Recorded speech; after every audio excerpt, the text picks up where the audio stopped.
Bienvenidos al lado B de los mapas. Hoy continuamos nuestro viaje por las fronteras cambiantes de América y nos detenemos en un territorio clave de la historia continental, Perú.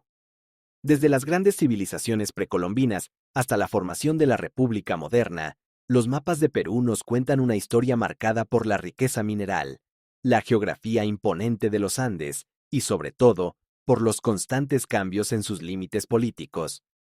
A través de mapas antiguos y modernos, veremos cómo se fue trazando, y a veces borrando, la línea que define a Perú en el mapa del continente. Antes de ser Perú, este territorio fue el corazón del Tahuantinsuyo, el gran imperio inca, que a su vez heredó tradiciones de culturas preincaicas como Nazca, Moche o Wari. No existían mapas en papel, pero sí una geografía viva, tejida en los quipus, en los caminos del Capac Ñan, que unían la costa, la sierra y la selva, y en el profundo conocimiento del paisaje andino. En 1532, la llegada de Francisco Pizarro y sus hombres cambió radicalmente la historia. El encuentro en Cajamarca con Atahualpa marcó el inicio de la conquista española. Desde entonces, la visión europea del territorio comenzó a plasmarse en los primeros mapas. Uno de los más tempranos es el elaborado por Diego Gutiérrez en 1562, titulado Americae sive quartae orbis partis nova, et exactitudissima descriptio. En él, el Perú aparece como parte de un continente inmenso, todavía más imaginado que medido, pero ya señalado como un espacio de riqueza y poder. A finales del siglo XVI, la imagen se refina con mapas como la descripción del reino peruano de Whitfleet y Maggini, que presentan al Perú como una entidad reconocida en Europa, heredera del mito de El Dorado y símbolo de las promesas de oro y plata que atrajeron a conquistadores y colonos. Los cartógrafos del siglo XVI representaban al Perú como la tierra de los incas, asociada a mitos de abundancia, pero aún con un interior en gran parte vacío, marcado por la fascinación y el desconocimiento de los europeos. En 1542, la corona española funda el Virreinato del Perú, con capital en Lima. Desde allí, el virrey gobernaba un territorio inmenso que se extendía desde Panamá hasta el Río de la Plata, incluyendo las minas de Potosí y ciudades imperiales como Cusco.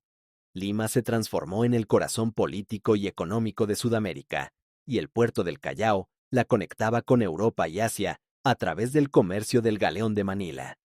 Los mapas coloniales reflejan este rol central. En 1608, Abraham Ortelius y Jean-Baptiste Briens publican uno de los primeros intentos de dar forma cartográfica a la región, ya destacando su vínculo con el mundo atlántico y caribeño.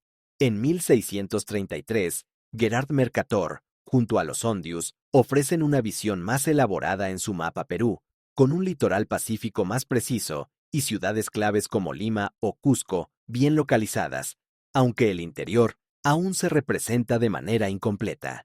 A mediados del siglo XVII, la atención europea se centra también en los grandes ríos. El mapa de Nicholas Sanson, de 1657, conecta los Andes con la Amazonía, subrayando las rutas fluviales como eje de exploración y dominio. Finalmente, en 1682, Pierre Duval publica su Perú, consolidando la imagen del virreinato como una entidad organizada y estable. Aunque en la práctica, el control español sobre la selva y las fronteras era todavía débil. Estos mapas no eran solo representaciones geográficas, eran herramientas de poder, al servicio de la corona, que buscaban mostrar orden y riqueza en un territorio tan vasto como diverso. El siglo XVIII fue un tiempo de transformaciones para el Virreinato del Perú. Aunque seguía siendo el corazón administrativo y económico de Sudamérica, las reformas borbónicas y las tensiones con Portugal por las fronteras amazónicas obligaron a cartografiar con más precisión. En 1748, Nicolás de Fer publica un mapa que muestra al Perú como un espacio central dentro del continente, todavía idealizado, pero con mayor detalle en rutas y ciudades costeras, en especial Lima y el eje del Pacífico. Unos años más tarde, en 1763, Guillaume de Lille produce un mapa donde aparece con fuerza la cuestión amazónica. Los ríos son delineados como posibles límites naturales, en un contexto en el que los tratados entre España y Portugal intentaban fijar la frontera entre ambos imperios. Finalmente, en 1788, Antonio Sata y Giovanni Marco Piteri publican un mapa que refleja ya un conocimiento más administrativo. Las audiencias coloniales aparecen bien diferenciadas, mostrando cómo el territorio era concebido no solo en términos geográficos, sino también como una estructura política y judicial al servicio de la corona. Estos mapas del siglo XVIII anticipan una transición de los contornos míticos del Perú, como tierra de oro y plata, hacia una cartografía más técnica, vinculada a tratados, divisiones coloniales y la necesidad de afirmar fronteras precisas en un continente en disputa. El Virreinato del Perú, creado en 1542, había sido durante más de 2 siglos el centro político, militar y económico de Sudamérica.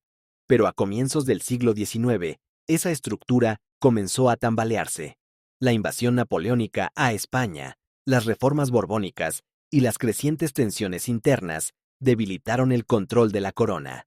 El mapa de Giovanni Maria Cassini, de 1801, todavía refleja un virreinato ordenado y vasto, heredero de la tradición científica ilustrada. Pero pocos años después, todo cambiaría. En 1815, John Pinkerton y en 1817, John Thompson aún representan al Perú como colonia española. Sin embargo, la realidad ya era otra. La expedición libertadora de San Martín desembarcaba en la costa y en 1821 se proclamaba la independencia. El mapa de Fielding Lucas de 1822 es uno de los primeros en presentar al Perú como una república, mientras que el de Adrien Breu de 1828 plasma un territorio en plena redefinición dentro de la geopolítica sudamericana. La década de 1830 trajo la breve Confederación Perú-Boliviana, una unión política que intentó fortalecer ambos países frente a sus vecinos. Mapas como los de John Dower de 1832 y John Arrowsmith de 1838 registran esta experiencia, aunque fue efímera y terminó en 1839. El siglo XIX dejó a Perú marcado por uno de sus episodios más dolorosos, la Guerra del Pacífico, un conflicto que lo enfrentó junto con Bolivia contra Chile entre 1879 y 1883. Antes de la guerra, Bolivia tenía salida al mar por Antofagasta, y el sur del Perú incluía las provincias de Tacna y Arica. Pero la disputa por el desierto de Atacama, rico en salitre y guano, encendió la chispa de un conflicto que cambiaría la geografía de la región. El desarrollo de la guerra fue rápido y brutal. Chile tomó el control del mar, ocupó territorios y avanzó hacia Lima. Perú no solo perdió batallas, sino también parte de su territorio. Con el Tratado de Ancón, en 1883, Perú cedió la provincia de Tarapacá y dejó en disputa Tacna y Arica, que quedarían bajo administración chilena. Bolivia, por su parte, perdió definitivamente su acceso al mar. Los mapas de fines del siglo XIX, como el de Colton de 1886 o Cram en 1899, muestran ya este nuevo escenario. Un Perú reducido, obligado a redefinir sus fronteras y su identidad nacional. La cartografía del siglo XIX refleja así dos procesos paralelos: la ilusión de un país que nace libre tras la independencia y el golpe de realidad de una guerra que reconfiguró para siempre el mapa del Pacífico Sur. El siglo XX fue el tiempo en que el Perú terminó de definir sus fronteras, muchas veces en medio de tensiones y arbitrajes internacionales.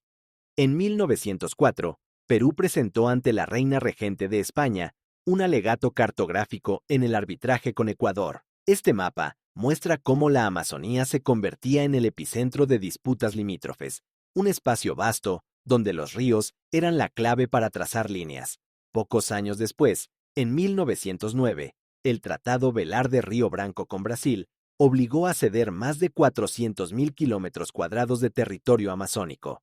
Mapas como el de 1913 ya reflejan un Perú más reducido hacia el este, aunque consolidado en su centro y costa. En 1922, el Tratado Salomón Lozano con Colombia cedió al vecino país el trapecio amazónico, incluyendo la ciudad de Leticia y la margen izquierda del río Putumayo. Fue un golpe doloroso para la proyección amazónica del Perú.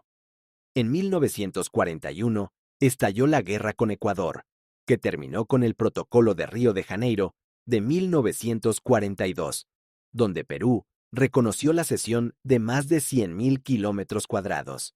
Entre ellos estaba la región de Sucumbíos, rica en petróleo, que pasó a manos ecuatorianas. Hacia mediados del siglo, los mapas ya se enfocaban en mostrar un Perú consolidado en su estructura departamental. Sin embargo, las tensiones en la frontera norte persistieron. En 1978, hubo un incidente armado en la frontera de ambos países en el margen de la cordillera del Cóndor y sector del Alto Cenepa. En 1981, el conflicto del Falso Paquisha volvió a enfrentar a Perú y Ecuador. Y en 1995, la Guerra del Cenepa reavivó el conflicto en plena selva amazónica. Finalmente, el trabajo del Instituto Geográfico Nacional, en la segunda mitad del siglo, permitió fijar la forma del Perú tal como la conocemos hoy, con límites reconocidos internacionalmente y una cartografía técnica de precisión. Así, tras siglos de guerras, tratados y pérdidas territoriales, el mapa del Perú en el siglo XX deja de ser un campo de disputa y se convierte en un territorio definido y oficialmente reconocido. Pero la historia no se detiene en los tratados del siglo XX. El propio Atlas Digital del Perú, elaborado por el Instituto Geográfico Nacional, reconoce que aún hoy existen zonas en disputa o pendientes de delimitación. Esto nos recuerda que los mapas no son documentos estáticos, son instrumentos vivos, reflejo de tensiones políticas, aspiraciones nacionales y realidades cambiantes. Así, el territorio peruano no solo cuenta la historia de su pasado, sino también la de un presente en construcción. Si te gustó este viaje, no olvides darle like, suscribirte y compartir este video para seguir explorando juntos la historia de América a través de sus fronteras cambiantes. Nos vemos en el próximo destino.